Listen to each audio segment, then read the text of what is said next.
What's happening, friends, and welcome to JTX. Today I'm going to be taking you on a journey through time through Sega's long and somewhat turbulent past. Now, you may think you know quite a bit about Sega, and I'd like to think of myself as one of those people. But if you'd have asked me 2 weeks ago where Sega came from and how they began, I wouldn't be able to tell you. What about the downfall of their consoles? Why don't they make them anymore?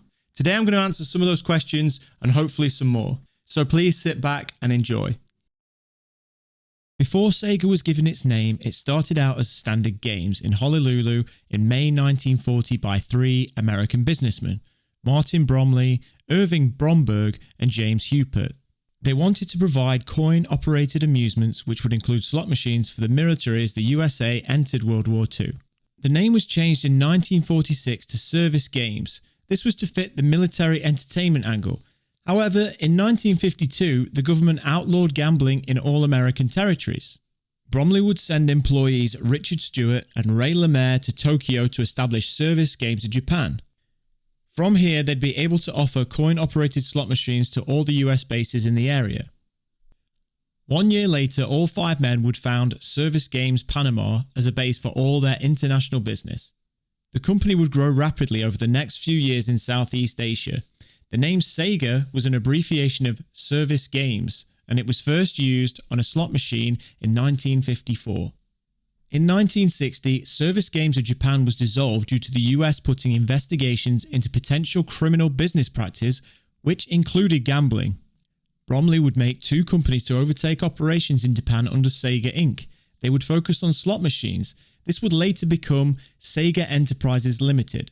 David Rosen, who had moved a photo booth business into Japan from the US, which was part of a merger, would become president, making Sega's first coin-operated game, Periscope, in 1966.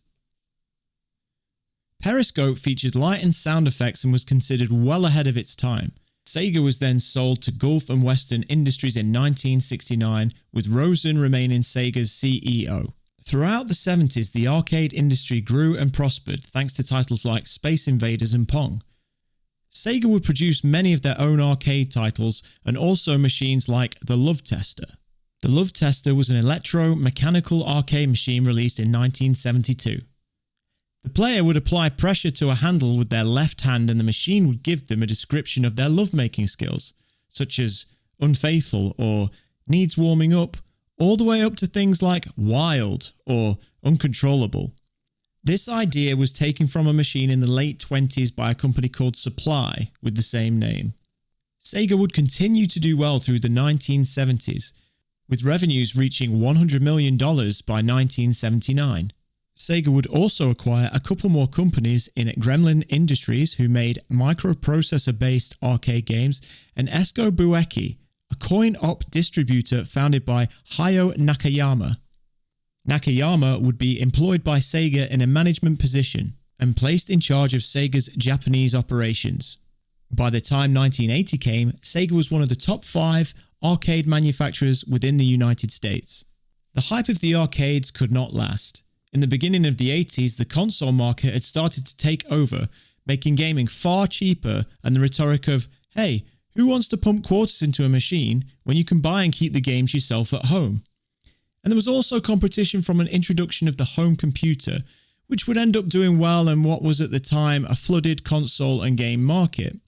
During this time, Gulf and Western would sell its North American arcade game manufacturing organization and the licensing rights for its arcade games to Borley Manufacturing, whilst keeping the research and development team in North America as well as its Japanese counterpart, Sega Enterprises. With the rise of home consoles and computing, Sega President Nakayama gave the go-ahead for the company to utilize its skills to design and make a console for the home video game market. Nakayama had heard that Nintendo were making their own console and did not want to be left behind. Sega would release the SG-1000 in 1983, and they tripled their target sales in Japan, selling 180,000 units. However, this was vastly outpaced by the Nintendo Famicom. Nintendo had given license to third-party developers to make software for their machines, whereas Sega were reluctant to collaborate with companies in which they were already competing with in the arcade industry. There would be a couple of other variations of the SG-1000 for different markets around the globe. On January 1st, 1984, Jeffrey Rochlis would take over as new president and COO of Sega. After the passing of company founder Charge Bluedorn, Gulf and Western would begin to sell off their assets, and Rochlis with Nakayama would lead a team of investors and CSK, a Japanese software company, to buy out the Japanese subsidiary Sega for $38 million. Sega would start work on their next console, Project Mark III, in 1985. This was to be a console with a more futuristic design to conform to Western trends. The console would be named the Sega Master System outside of Japan. The Japan would see release of the Mark III in 1985 to disappointing sales. Having previously restricted themselves to any collaboration with third-party developers, they found that Nintendo had exclusive rights with most of their third-party teams and that the games could only be published for the Nintendo consoles with them. Sega was still making their own titles and port games from other systems, but they were not having the same impact as the NES was. To market the Sega Master System in North America, Sega would have to try and take a different strategy. They would partner up with Tonka, a toy company. Sega wanted to market their console as Nintendo had done, as a toy. However, Tonka's ineffective marketing and lack of video game knowledge would hinder sales of the Master System in North America, and by the end of its lifespan, when production ceased in 1992, would hold a share of the market less than 10% compared to Nintendo's 80% and Atari's 12%. On the other side of the Atlantic, however, the Sega Master System was performing very differently, outselling the NES. In Brazil, the Master System was a huge success, with newer versions of the console still being sold by Sega's partner Tectoy to this day in the region. In 1984, Sega would enter the world of arcades in Europe and would re-enter in the US in 1985 after a deal being reached with Bally. Sega released Super Hang-On for arcades, and it would become such a success that Sega would struggle to keep up demand for the cabinets. In 1986, Sega would bring another cabinet into arcades, Outrun. This was Sega's best-selling cabinet of the 1980s. Akira Nagai, a former Sega director, said, "Hang-On and Outrun helped to pull the arcade game market out of the 1982 turndown and created new genres of video games." With good success in Europe and also with the arcades, Sega would still look with envy at Nintendo's NES sales in Japan and North America. With the Sega Master System marketing and distribution relinquished from Tonka, Sega would concentrate on localization of games from the console. However, with the end of the 1980s approaching, things were about to change in a big way for Sega. With arcades on the rise again, Sega became one of the most recognizable brands of the 1980s, and in 1988 they would release their next console, the Sega Mega Drive. It was released in Japan on October 29, 1988. However, the launch was overshadowed by the release of Nintendo's masterpiece, Super Mario Bros. 3 for the NES. The Mega Drive was struggling to compete against the Famicom, the previous generation console that had been brought out by Nintendo, and lagged behind the Nintendo's new Super Famicom for the entire lifespan of that console era in Japan. However, in North America, Sega would employ a different strategy. With some help from former Atari executive Michael Katz, Sega would go on a very aggressive and infamous marketing campaign. The Sega Genesis, as it was named in North America, would be concentrating on noticing the differences between Sega and Nintendo, namely their arcade-style titles which Sega owned the rights for. Sega would also introduce celebrity endorsements to games such as Michael Jackson's Moonraker and Joe Montana Football. Sega was still struggling to overtake Nintendo in American homes and only sold half of their target of 1 million machines within the first year. In 1990, Sega would launch the Sega Game Gear. It was a handheld console which was supposed to compete against Nintendo's Game Boy. It was designed to be a portable version of the Master System and featured a colour screen. However, the battery time of the portable device was incredibly poor, and it suffered from a serious lack of support from Sega itself, with many of its games being ports directly from the Master System. The Game Gear would go on to only sell 11 million units worldwide in its lifetime. in 1991, Sega also brought out an add-on for the Sega Genesis named the Sega CD. This would feature a faster processor and CD-ROM technology. However, sales once again fell flat, having sold only 100,000 units in Japan within the first year. North America would not see this add-on until 1992, and Europe wouldn't see it until 1993. However, sales also fell flat in these territories as well. Sega had been missing one key ingredient from their platform since the beginning of their stake in the console industry, and that was a flagship game mascot. So, in 1991, Sega would release Sonic the Hedgehog, the super fast blue hedgehog with attitude. The franchise would go on to be one of the best-selling of all time in the video game and merchandise industry, whilst Sega also now had competition for Nintendo's Super Mario. A big turning point would come at the end of 1990 for Sega of North America, with the hiring of Tom Kalinske to replace Michael Katz as CEO of Sega of America. Kalinske had had massive success previously with Mattel and Matchbox, and he had a 4-point plan to really put Sega on the map. He wanted to create a US-based team for the American market, push the already aggressive marketing campaign, reduce the price of the Genesis, and include their new mascot Sonic as the bundled game with the console. The Japanese board were very much against all of Tom's ideas.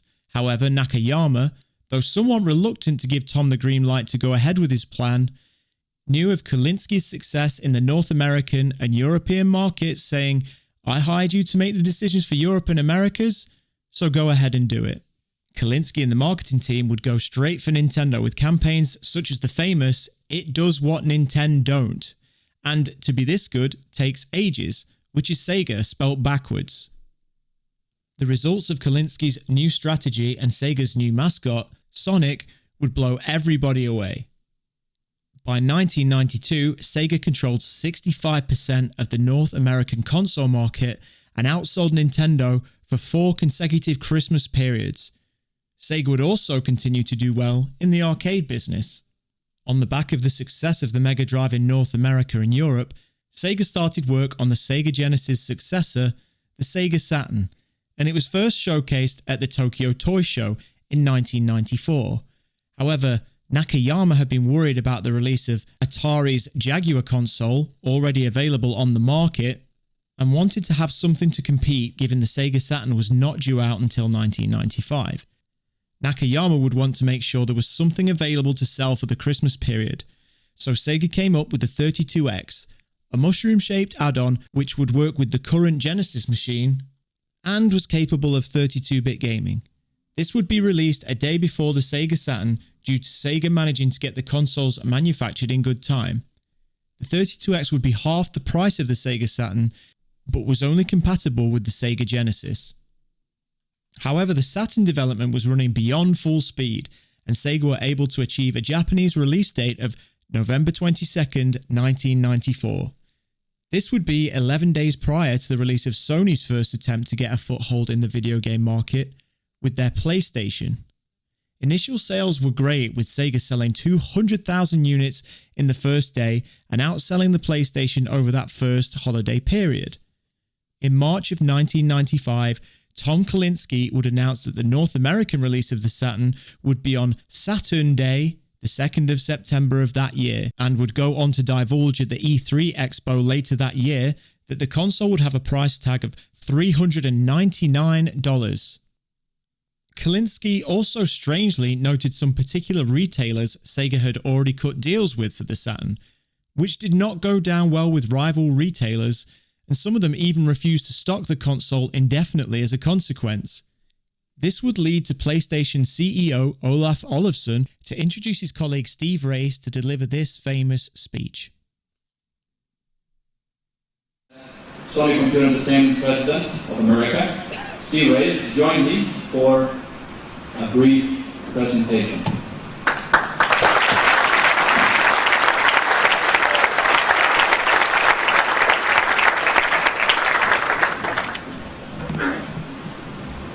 $299.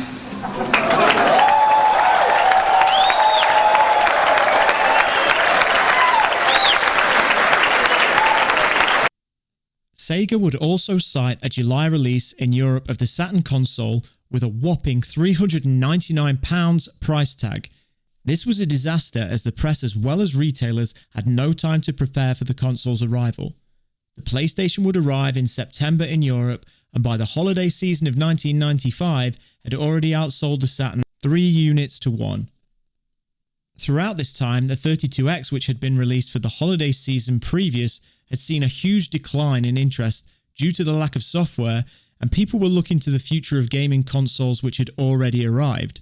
The 32X would be discontinued in 1996 after selling only 800,000 units worldwide.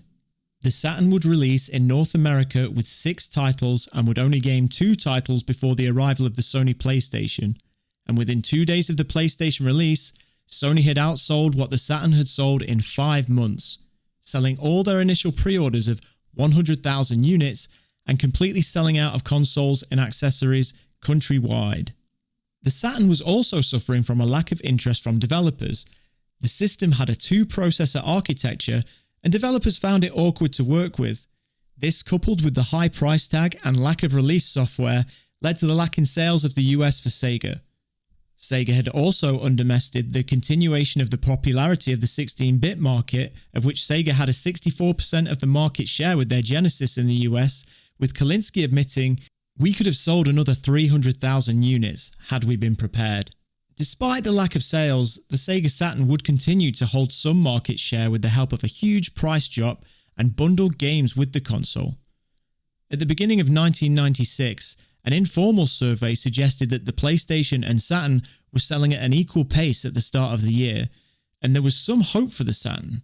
However, their financial situation was bad, with a huge drop in profits being reported from Sega, mainly due to the lack of publishing rights, as many developers did not want to work with the hardware. Sega were missing out on a lot of potential publishing rights from third-party developers that would normally be making games for all formats. Things would get worse for Sega on the first day of the E3 Expo, where Sony would announce the price drop to $199. Sega would have to match this price at a huge detriment to them, as the Saturn was far more expensive to produce than a PlayStation. The following month, in June 1996, would see the release of the Nintendo 64 console, which would see a sharp decline in sales from the Sega Saturn. This would prove to be too big a competitor, coupled with the fact that there was already the mighty Sony PlayStation dominating the market. In July of 1996, Sega would announce a new CEO of America, Shoichiro Irimajiri, and Kalinske would leave the company just 2 months later. Nakayama and Rosen would step down from their positions in Japan, but would remain working alongside Sega, and despite the Saturn performing reasonably well in Japan, it fell flat in the rest of the world, and by 1998, Sega would announce its first financial loss in over 10 years, and the Saturn would be discontinued by the end of the year. The Saturn, along with the various add-ons for the Genesis, had made a huge dent in Sega's finances, but it had not yet dented Sega's confidence in releasing a new system. The Dreamcast was released in Japan on November 27, 1998. They sold all their stock of 150,000 units on the first day, citing that they could have doubled those sales with sufficient supply. They had a target to sell 1 million consoles by February of 1999, but they hadn't quite managed to reach 900,000 yet. Sega would make a consecutive loss in 1999 and announced to cut 1,000 jobs later in the year. In August 1999, Stoller was fired as CEO of Sega America and replaced by Peter Moore, a man hired by Stoller 6 months previously. The Dreamcast would launch in North America in 1999, and Sega set a record by selling 225,132 units on the first day, and 500,000 units were sold in just 2 weeks and 1 million units worldwide by November. The Dreamcast was well received in Europe at launch, with 500,000 units being sold by Christmas, but sales would decline sharply after that, taking another 10 months to sell another 500,000 units. The Dreamcast launch had been a success, however Sony still held 60% of the console market in North America. In February of 1999, Sony announced its highly anticipated PlayStation 2, and in the same year, Nintendo would announce that its next console would meet or exceed all as the next generation consoles. Alongside this, Microsoft also announced that they too would be entering the console market.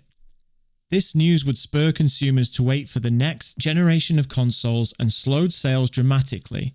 Although they sold better than expected in the US and Europe by the end of the financial year in 2000, slowed sales and slumped profits in the arcade, which would see the closure of 246 sites, Sega would announce a third consecutive loss. And although Sony struggled to produce enough consoles for their October 2000 release, consumers were still reluctant to part with their money until it was available. Peter Moore said that the Dreamcast would have to sell 5 million units by the end of 2000 to remain viable. Sega would fall short of this, selling only 3 million consoles, and by the end of that year, Sony held 60% of the market, Nintendo 35%, with Sega holding just 15% share of the market. CSK chairman Isao Okawa placed Irimajiri as president of Sega on May 22, 2000, and would put forward abandoning the console market to the agreement of many of the Sega executives. It was clear that Sega were good at producing software and that they were missing out on revenue by it being exclusive to their own hardware. The Sega Dreamcast would be discontinued on March 31st, 2001, and that would be the last of Sega's consoles until this day. Okawa had loaned Sega $500 million in 1999 before becoming the president, but passed away on March 16, 2001. He had written off all his debts to Sega and put his given stake back in the company to help them through the transition into third-party development. It's very difficult to say what would have happened to Sega without that money. Okawa had held talks with Bill Gates prior to this. He had hoped to strike a deal with Microsoft for them to buy out Sega, but Bill Gates felt that he didn't have the clout to take on Sony at that time. So, what happened from there, we're all a bit more familiar with. Sega would start to produce games even for Nintendo, something we'd have never dreamed of in the early 90s. It was quite hard to watch as a big Sega fan, and my first console being a Sega Mega Drive. The fall from grace with regards to consoles left a hole in the market that will probably never be filled. Don't get me wrong, I'm a huge Nintendo fan, but there's something about Sony and Microsoft that just doesn't hit like Sega. Maybe it's the lack of first-party titles. I mean, technically they have them, but they tend to buy out developers rather than making those games in-house. But one thing's for sure, I'm glad Sega are around to still make high-quality software. Thank you all for watching. I really enjoy making these videos. Thank you for the amazing feedback, and if you'd like to see more of these, please hit like and subscribe, and I'll see you in the next one. Goodbye.